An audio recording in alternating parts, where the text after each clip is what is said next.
Good morning, everybody. Orange J here with another War of the Visions video, and today I'm going to give you my top 10 tips for every day playing this game to make it a little smoother, because there is a lot to do in War of the Visions, and if there's some things you can do to make that experience a little easier, I think they're worth learning. So let's get to it.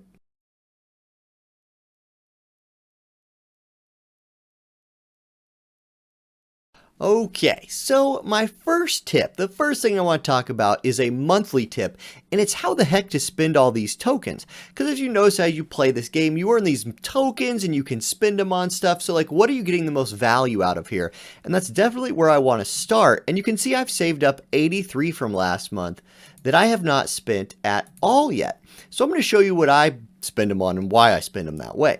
First one is Esper EXP Acquisition Up. This is the most important one to me, so I'm going to immediately start dumping points into this. Leveling up Espers is just a massive pain in the rear, and I will max this all the way out. In my opinion, this is the most valuable one, and just the one where I think you should just throw all your things into. Now, that leaves me with 33. And some things to think about here. Now, I've seen a lot of people do item sell price up. I'm not the biggest fan in the world of that one. Gil, even though it's rare, is farmable.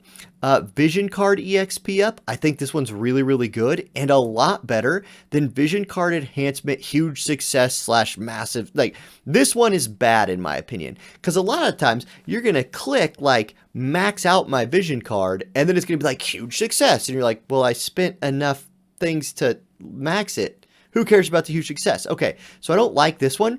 I like EXP better. Then there's also equipment item EXP acquisition up. If you're hurting for the ores to level your items, I think this one's worth exploring a little bit. But I'm going to dump the rest of my points here because I think these are a little bit harder to get than the other. Then you can see I'm sitting at 3, so I'll go ahead and throw that 3 down here. In fact, a really cool tip that we'll get to later, actually, let's call this a bonus tip, is if while you're farming Vision card EXP materials, you will also get equipment EXP materials. Let me show you where those are. You go into the far plane here, you go to multi, or you can do the solo version of this. Farming anything in multi is going to be more efficient though. And then you head over to the secret book reward quests. If you notice in here, guess what drops? Both the books, well, both, I said both, but you get the books that you're farming. You also get the Vision card leveling materials and the gear leveling materials. This is the most efficient farm when you're just randomly farming that there is, in my opinion. And like, I don't even have to worry about EXP leveling ore because I'm just set on that for a long time. Okay, that was like tip 1 and tip 2, kind of a bonus tip. The next thing I want to show you has to do with doing your dailies. And these are things I wish I would have known immediately. The first one is when you're leveling Vision cards for your dailies, what I like to do is pick a UR card that I don't have maxed, but I know I'm going to want to use someday. So right now for me, that's Clairvoyant Astrologer. You need to actually level a card every day to get the daily done. So I like to pick ones that are low level, so I can just throw some silver and bronze pots at it. Boom, hit that, level it up once, and awesome, I would have achieved my daily. Now, I've already done it today, so you're not going to get the pop-up. But the other one here, number 3, is leveling up items for the daily quest. TMRs work for this, and that's really important. So I click Trust right here, and I look for a Trust Master reward that I like to use, but I haven't maxed yet. So I'm going to click Thunder God's Cape right here. Now you can see I only have it at level 10. With this, you don't actually need to gain a level in it to get the daily completed. You just go 1 mini pot, boom, and that will be enough to complete the daily quest. Really useful, really quick way to complete that quest. And that's 2 and 3. Now, number 4 is going to be one for people that are working specifically on the daily purchase bonus. Now, I know some people don't spend any money, so this is probably moot for them, but I'm working on 2B right here, 9S, the other robot. So I wanted to get his shards from the daily purchase. The best way, the most efficient way to do this, in my opinion, is to buy the 99-cent 3 large energy pot with some paid viz. That's located right here in the special shop, and I'll have to scroll down to the bottom because I've already bought it. but it looks like this daily energy pack. Guys, large pots are the things that let you play this game more. So for if you're you don't need to do this every day, but if you're going for the daily purchase bonus, that's the most efficient one. And you pick up 60 paid Visior, so you're building up some of that paid Viz for anytime you need to do a paid banner or pick up some stuff for paid Viz in a shop.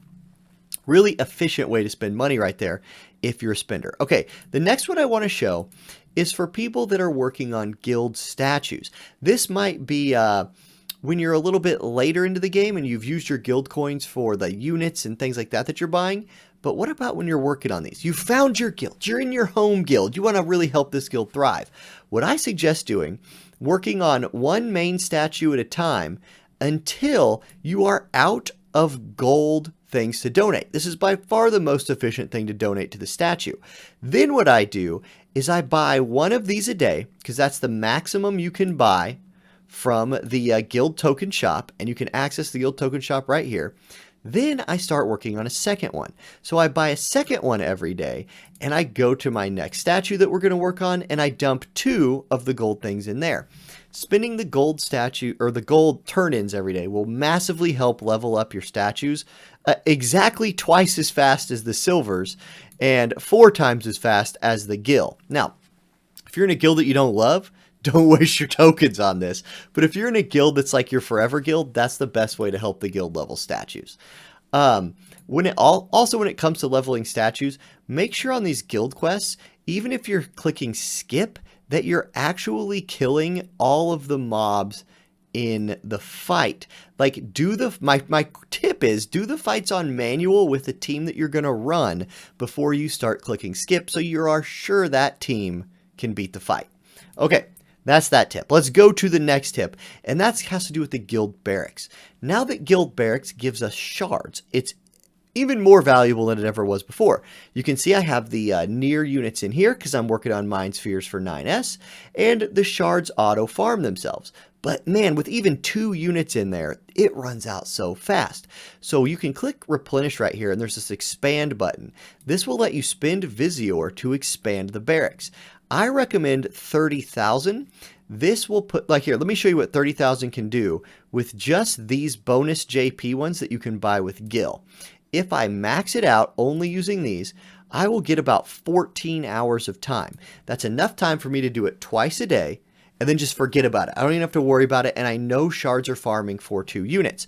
Speaking of this, the most efficient thing to farm in here is limited time units. When I'm not working on these 2, you better believe I have somebody like Warrior of Light sitting in here getting his shards, because there's no other way to get his shards right now except for right here. So that's my tip with the guild barracks. Take it to 30k or more, and you can just be a little bit lazier with the game, which is a nice thing to do. Now I'm only going to work on 2 at a time, so you're out of there, Warrior Light.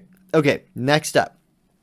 My next thing is unit bonuses. This is something that a lot of people actually ask about because I don't think they know it. Let me show you something here.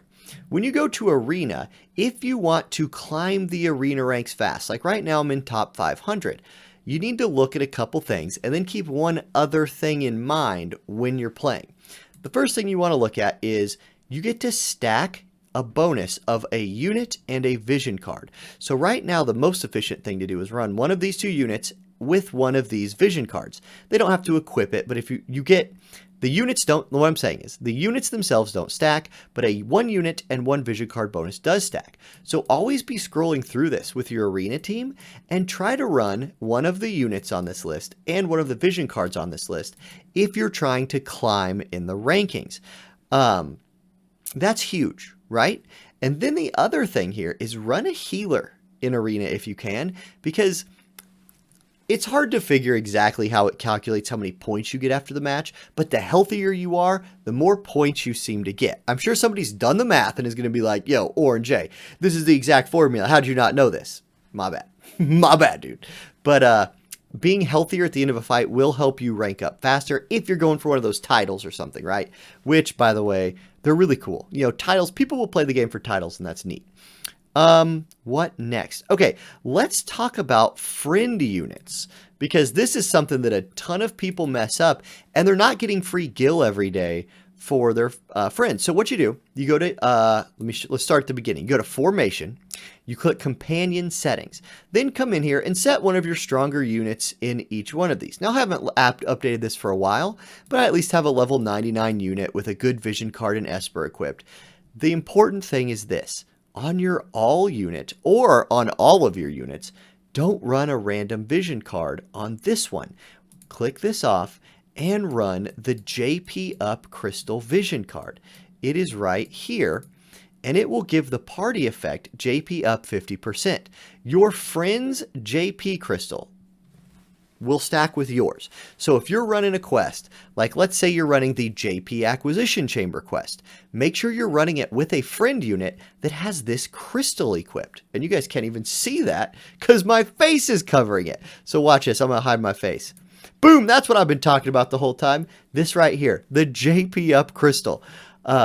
Your friends and yours will stack for that 50% bonus times 2, which is 100%. Really useful. Put my face back on the screen now. Shame on me. Okay. Next tip, equipment grinding.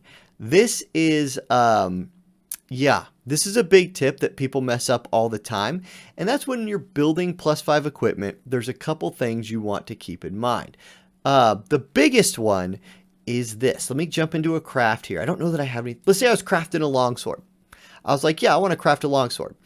If you take this to +5, it is the same as if you crafted 63 of the recipes by themselves. So the first part of this tip is it takes 63 recipes to make a fresh +5.